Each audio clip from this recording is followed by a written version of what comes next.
السلام علیکم قابل قدر دوستوں اور سامعین، میں ڈاکٹر آزاد خان آپ کو آپ کے ہی چینل میں پھر سے ایک بار خوش آمدید کہتا ہوں۔ آج کا ویڈیو ڈاکٹر مختار احمد انصاری پر ہے۔ اس سے پہلے مولانا محمد علی جوہر پر ایک ویڈیو اپلوڈ کر چکا ہوں جس کا لنک ڈسکرپشن میں دے دیا ہے۔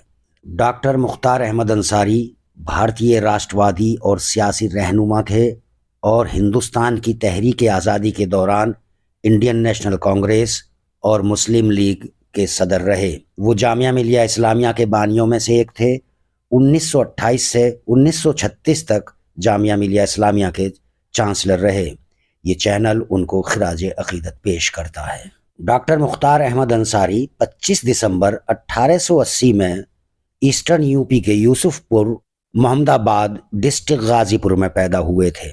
ان کا تعلق قاضیوں اور زمینداروں کے ایک با اثر اور مشہور خاندان سے تھا جسے یوسف پور کے انصاریوں کے نام سے جانا جاتا تھا۔ کہا جاتا ہے یہ خاندان ہرات کے صوفی بزرگ عبداللہ انصاری کی نسل سے تھا اور 1500 عیسوی کے آس پاس ہجرت کر کے ہندوستان آیا۔ 1896 میں وکٹوریہ ہائی اسکول غازی پور سے ابتدائی تعلیم حاصل کرنے کے بعد یونیورسٹی کی تعلیم حاصل کرنے کے لیے حیدرآباد چلے گئے، جہاں ان کے دو بھائی نظام کی خدمت میں تھے۔ انصاری نے مدراس میڈیکل کالج سے میڈیکل کی ڈگری حاصل کی اور اسکالرشپ پر ہائر اسٹڈیز کے لیے انگلینڈ چلے گئے۔ In 1908 he completed his Doctor of Medicine and Master of Surgery from the University of Edinburgh۔ London میں ان کا ایک کامیاب چکتسا کیریئر تھا، جہاں انہوں نے لندن لاک اسپتال میں رجسٹرار کے عہدے پر کام کیا۔ اس کے علاوہ وہ لندن کے چیرنگ کراس اسپتال میں ریزیڈنٹ میڈیکل آفیسر کے روپ میں اپوائنٹ ہونے والے وہ پہلے بھارتیہ تھے۔ وہ سرجری کے ایک ہندوستانی علمبردار تھے۔ آج ان کے کام کے اعزاز میں چارننگ کراس ہاسپٹل میں ایک انصاری وارڈ ہے۔ In the early 20th century, medical journals were largely documenting xenotransplantation, which inspired Dr. Ansari extensively۔ Doctor Ansari نے 1921 سے 1935 تک مشہور یورولوجسٹ سے ملنے کے لیے وینا، پیرس اور لندن کا دورہ کیا اور مشہور سرجنوں کے ساتھ کام کیا جنہوں نے جانوروں کے ٹیشوز اور انگوں کو انسانوں میں ٹرانسپلانٹ کرنے میں خاص رول ادا کیا۔ حقیقت میں انہوں نے سینکڑوں گرافٹنگ آپریشن کیے۔ اپنے سفل ایکسپیریمنٹ کے آدھار پر انہوں نے ری جنریشن آف مین نامک ایک بک پبلش کی۔ اسی کے ساتھ ساتھ وہ ہندوستان کی تحریک آزادی میں شامل ہو گئے اور ملک کے سیاسی گھٹنا کرم میں حصہ لیا۔ 1898 میں مدراس میں اسٹوڈنٹ ہونے کے ناطے اپنے پہلے آل انڈیا کانگریس کے اجلاس میں شرکت کی، جس کی صدارت آنند موہن بوس نے کی۔ 1927 میں جب مدراس میں دوبارہ اجلاس منعقد ہوا تو ڈاکٹر مختار احمد انصاری نے اس اجلاس کی صدارت کی۔ ڈاکٹر انصاری انگلینڈ میں رہنے کے دوران بھارتی سوتنترتا آندولنوں میں شامل ہو گئے تھے۔ وہ دلی واپس آنے پر بھارتی کانگریس اور مسلم لیگ دونوں میں شامل ہو گئے۔ انہوں نے 1916 کے لکھنؤ سمجھوتے کی بات چیت میں نمایاں رول ادا کیا۔ 1918 اور 1920 میں مسلم لیگ کے صدر رہے۔ وہ خلافت آندولن کے مکھر اور پربل سپورٹر تھے۔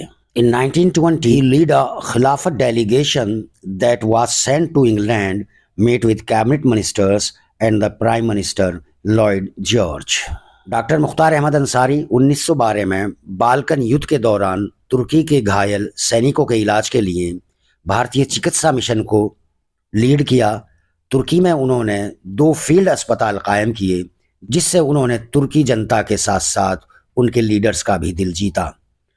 بالکن جنگ میں ان کی طبی خدمات کو دیکھتے ہوئے آرڈر آف عثمانیہ سے نوازا گیا، جو اوٹومن سامراجیہ کا ایک ناگرک اور سینیہ سمان تھا۔ ڈاکٹر مختار احمد انصاری AICC کے جنرل سیکریٹری سال 1920، 1922، 1926، 1929، 1931 اور 1932 میں رہے اور 1927 کے سطر کے دوران انڈین نیشنل کانگریس کے بطور صدر کام کیا۔ He also remained a member of the Congress Working Committee all through his life. Dr. Mukhtar Ahmad Ansari was one of the founding father of the Central University of India, the Jamia Millia Islamia, and also served as the chancellor of the Jamia Millia Islamia from 1928 to 1936. And he spent his later life in writing and developing the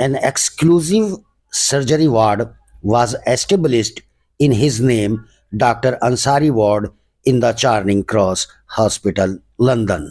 Ansari Road in Daryaganj, Old Delhi, is named after him. Ansari Nagar, near All India Medical Institute of Sciences, New Delhi, has been named after him. The auditorium and the hospital of Jamia Millia Islamia has named after him as well.